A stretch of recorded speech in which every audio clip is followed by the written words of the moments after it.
torn between two worlds, raised on hope, bombarded by pressure, childhood's unplugged, adulthood's overwhelmed, every day, a battle, analog dreams versus digital demands, expectations sky high, opportunities shrinking, connection everywhere, yet loneliness grows. This is the millennial contradiction. Thrust into a world that never sleeps, they were the first to feel the weight of constant connection, and the ache of never truly being alone. The pressure carved deep lines of uncertainty and longing into their lives, haunted by memories of a simpler time, a world that slipped away before they could hold on to it. Now, every notification is a reminder. The future is a storm on the horizon, and stability feels like a distant dream. They are called millennials, misunderstood, judged, but beyond the headlines, there's something deeper, a generation shaped by contradiction. They were taught to dream big, but entered adulthood during economic collapse. They were told they could become anything, but discovered that survival itself is a daily battle. This silent psychological tension, it really defines much of their inner world. One of the most powerful traits of people born in the 80s and 90s is, honestly, hyper-awareness. They are extremely conscious of themselves, their emotions, their thoughts, their flaws, their potential. They question everything. Who am I? What am I doing with my life? Am I enough? They tend to attach meaning to everything. Songs, movies, memories, moments, and this is why nostalgia hits them so hard. They don't just miss the past, they miss who they were when they felt safe, when life seemed simpler, when hope felt easier. Many carry an invisible grief, not for a specific person, but for a version of life that no longer exists.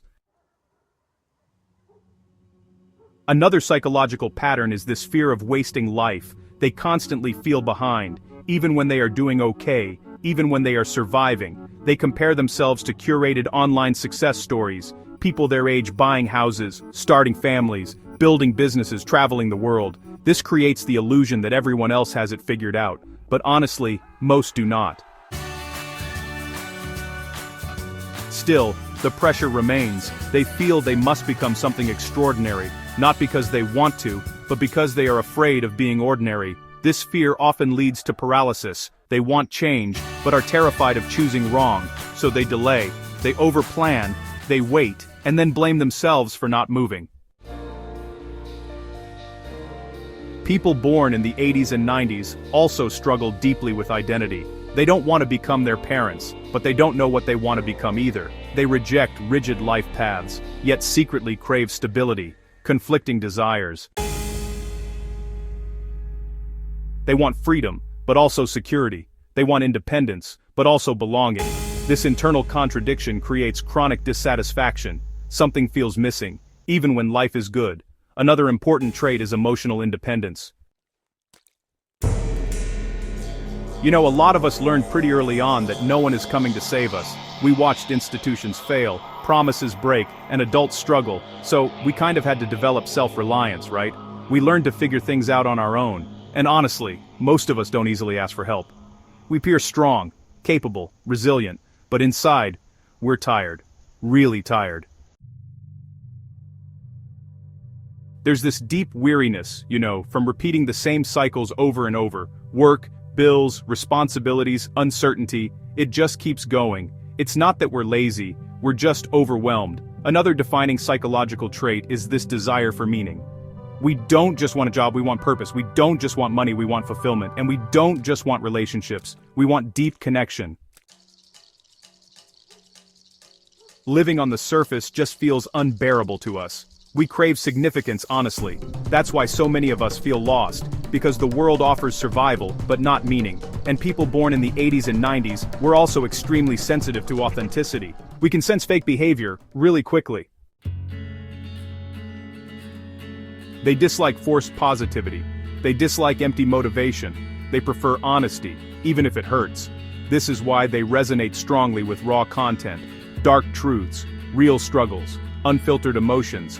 They want to feel understood, not sold to. Another powerful trait is inner child awareness. Many are aware that their adult problems are connected to childhood wounds.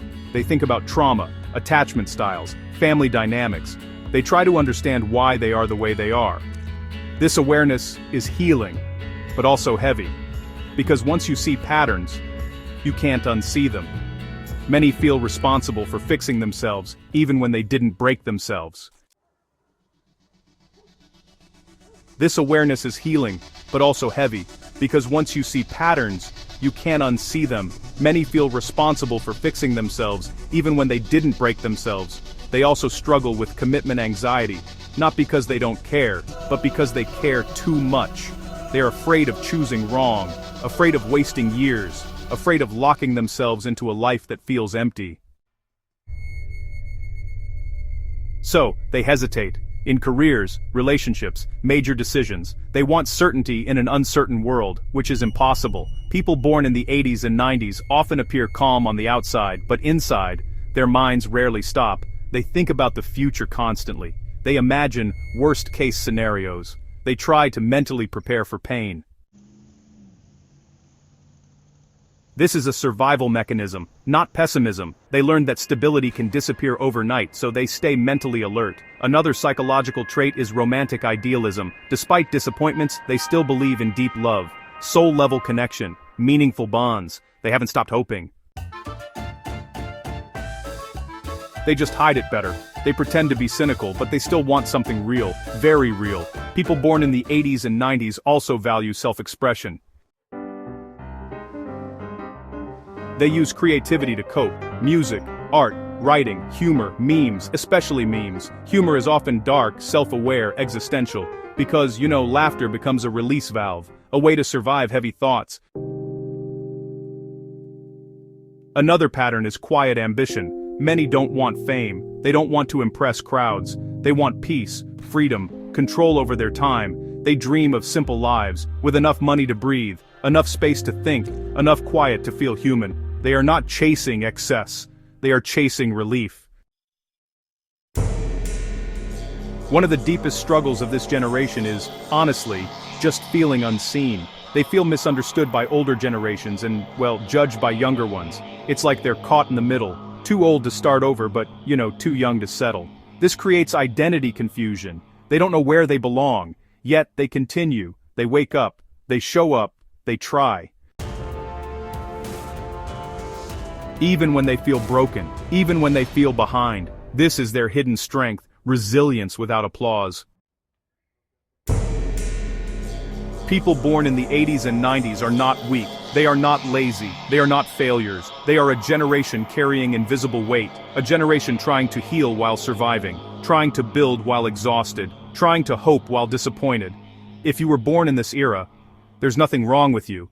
You are not broken, you are responding normally to an abnormal world. And the fact that you are still here, still searching, still growing, still trying, means more than you realize.